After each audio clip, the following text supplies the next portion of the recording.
amasezerano iyo mvuze birasohora kuko utabesha. Urakomeye urahambaye, urakomeye urahambaye. Uri Mana isoza amasezerano iyo uvuze birasohora kuko utabesha.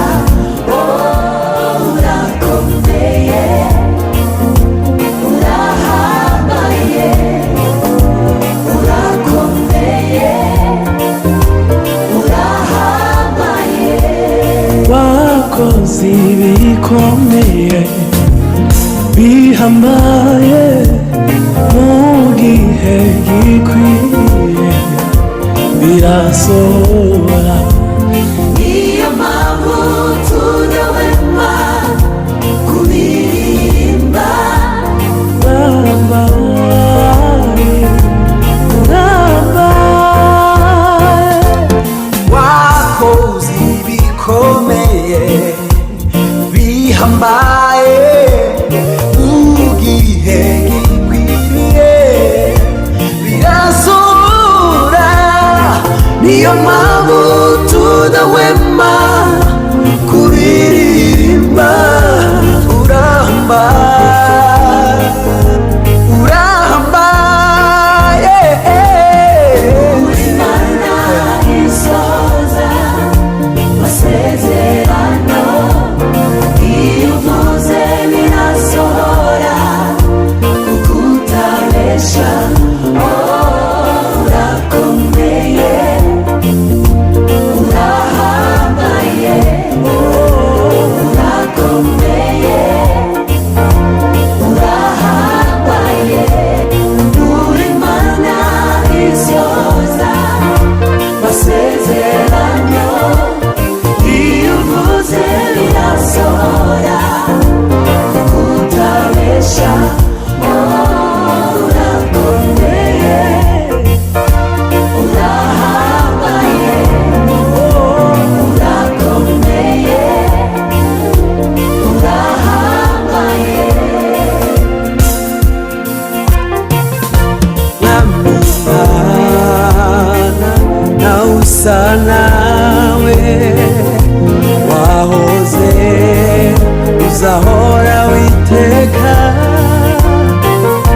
Mwami Mana nawe usa nawe, wahoze uzahora witeka. Mwami Mana nawe usa nawe, wahoze uzahora witeka. Mwami Mana nawe usa nawe, wahoze uzahora witeka. Upfukamirwe upfukamirwe upfukamirwe upfukamirwe upfukamirwe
asiyeshindwa. Hakika Mungu ni mwema. Nalikuwa kijana nami, sasa ni mzee, lakini sijamwona mwenye haki amewaka, wala mzao wake ukiomba. Nalikuwa kijana nami, sasa ni mzee, lakini sijamwona mwenye haki ameacha mzao ukiomba. Hakika Mungu ni mwema. Ametenda mambo makuu. ni Mungu, Ni Mungu asiyeshindwa. hakika Mungu ni mwema. hakika Hakika Mungu ni mwema. ametenda mambo makuu. ni Mungu, Ni Mungu asiyeshindwa. hakika Mungu. Mungu ni mwema.